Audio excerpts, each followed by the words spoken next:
Hey guys, how are you? I have missed being able to make videos so much, but it has been absolutely necessary for this crazy period of life that I've been going through with my little tiny newborn and my husband being gone and just all that comes with adjusting to having a new little person in your house. Today I just want to kind of do a life update, and then I also want to give a couple tips for new moms.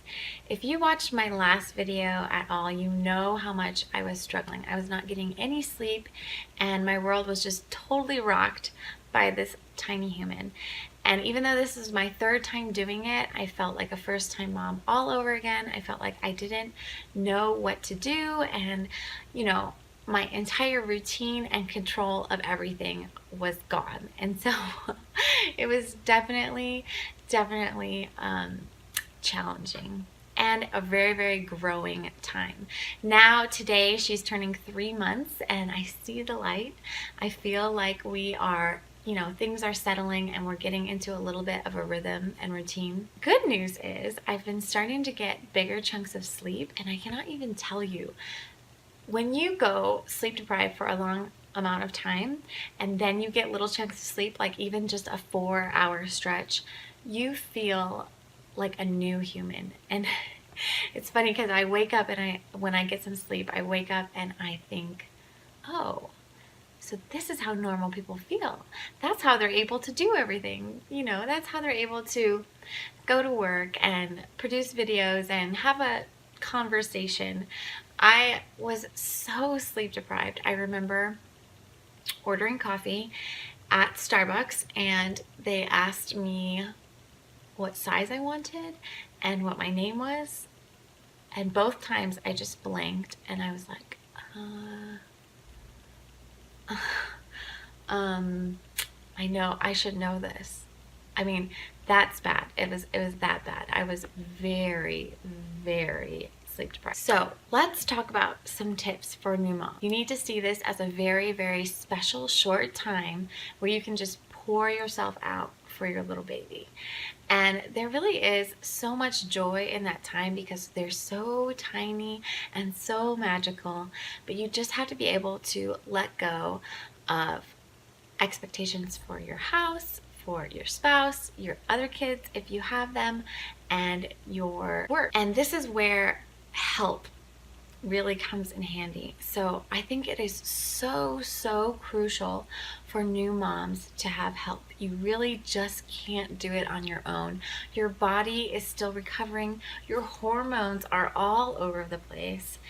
And so if you don't have family nearby or a husband that can stay home and help, you have to accept help wherever you can get it. So this could mean hiring help.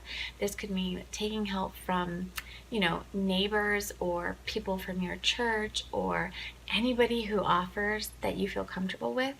Now, I have a really hard time accepting help if it's not from close friends.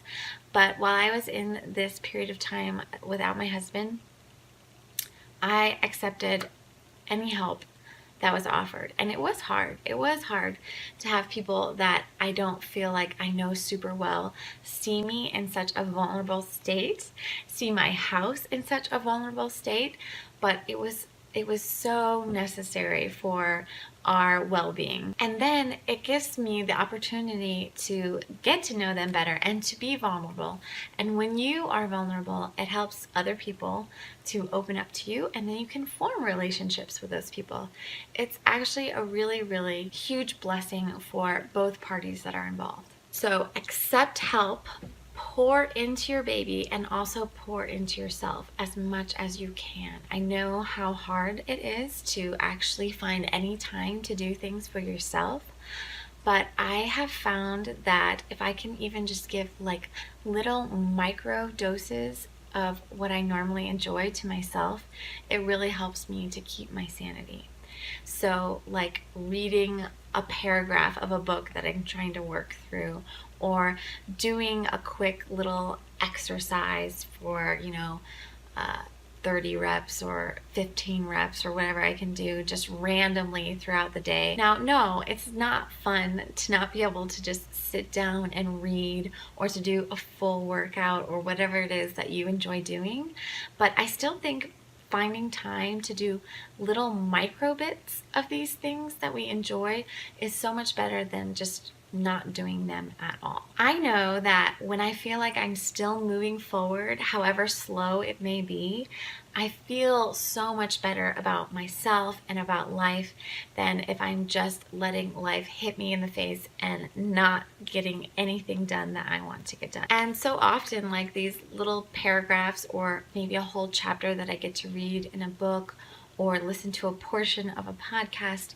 they are encouraging to me. I try to really surround myself with positive things and things that talk about the future and betterment, and then that really encourages me to keep going. Along that same vein, I think your perspective, like we were talking about positivity, your perspective makes a huge difference. So my older two girls and my younger baby's schedules are completely off.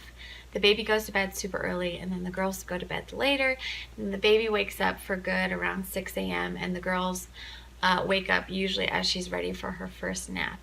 So at first I found this really, really frustrating because having to be awake with the baby and then right as she's ready to go down for a nap, I have to then be awake with my other kids. So I never get any of that extra sleep. But I consciously changed my perspective on this to make that time in the morning from about 6 a.m. to 7 or 7:30 a.m. my special time with my baby. So I also make it kind of a time for me to do my meditation.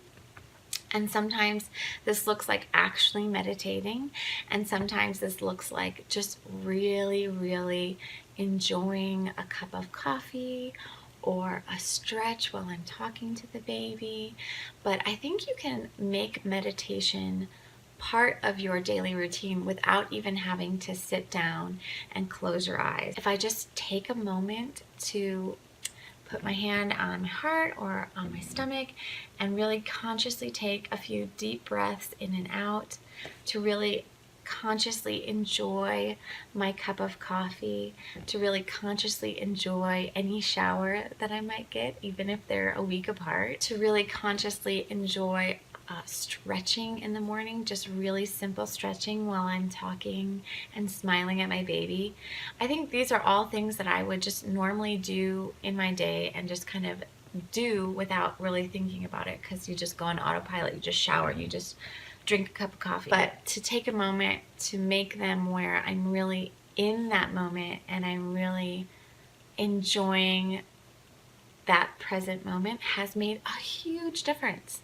Now I look forward to getting up with the baby at 6 a.m. And I think that shift of perspective, sometimes we take for granted how huge that can be to our situation. Anyway, all that to say, I hope that you guys have been having a wonderful September. Yes, we are in September. Oh my goodness. And I'm so excited to start making more videos, and I'd love to hear what's going on with you guys. I thank you so much for all of your advice in sleep training, and I looked at all of those things, and the rescue remedy was so smart. I had that already, and my brain wasn't even thinking about it, but I really, really appreciate all of your comments and all of your support. So thank you so much, and I will talk to you guys later.